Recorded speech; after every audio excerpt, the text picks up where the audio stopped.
Another story I heard about myself. This one happened in high school. We had this teacher in high school whose kid went to our high school. His name was Mr. McNamara, and his son Jake McNamara went to our high school. He was a sophomore when I was a senior, so he was 2 years behind me.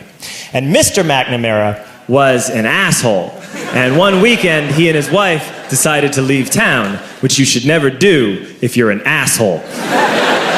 And Jake McNamara decided to throw a party at the teacher's house. Hooray! And everyone around town heard about it, and we all got up individually and thought, okay, let's go over there and destroy the place. I walked into this party, everyone I had ever met was there, and everyone was drinking like it was the end of the world.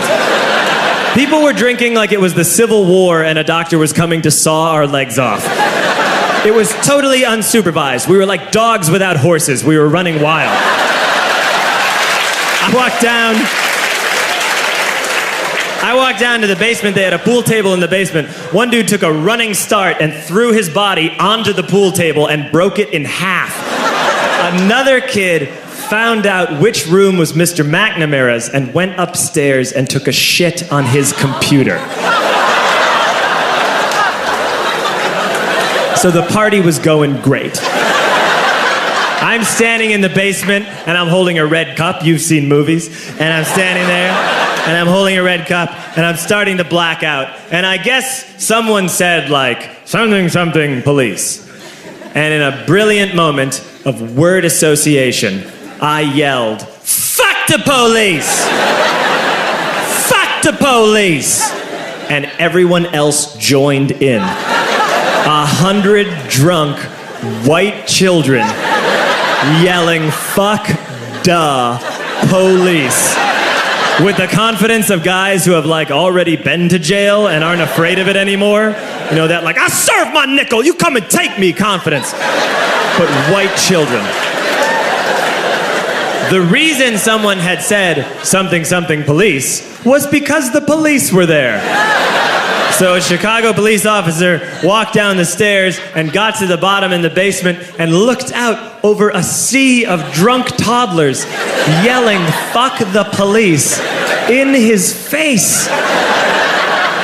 And he was almost impressed. He was like, wow. And then he leaned into his walkie-talkie and went, get the paddy wagon.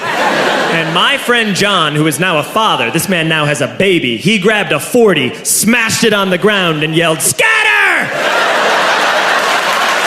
And everyone ran in a different direction. We all ran in different directions. It was like that scene in Ratatouille when the humans come in the kitchen and all the rats go in different ways. We all ran in different directions. I ran into the laundry room and I jumped up on the washing machine and I crawled out through a window into the backyard, and now I'm running through the backyard and there was this big chain link fence and I thought, I've never climbed a fence that high before. And then I woke up at home.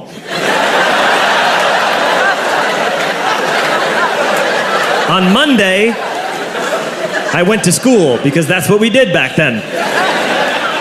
And I'm walking into the school building, and who do I see but Jake McNamara? And he says to me, hey, were you at my party on Saturday? And I said, no. You know, like a liar. And he said, things got really out of hand. Someone broke the pool table. Someone took a shit on my dad's computer. But the worst thing, he says, the worst thing is that someone stole these old antique photos of my grandmother, and my parents are freaking out about it.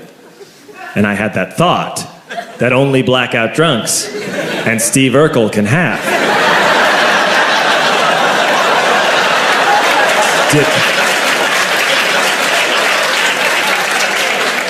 Did I do that? I figured, no, I wouldn't have done that. But I was never sure until 2 years later. Relax. I'm playing video games with this kid named Alex that we also went to high school with. 2 years later, we've graduated by now. We're playing video games for a couple hours. And then Alex says to me, hey, come here, I want to show you something. And he takes me into his bedroom. And then he takes me into a side room off of his bedroom. Never a good thing to have.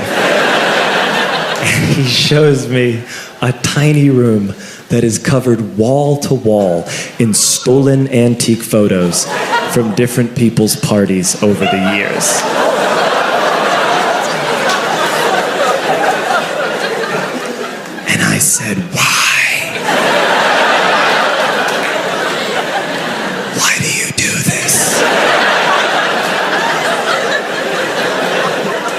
Alex said, because it's the one thing you can't replace.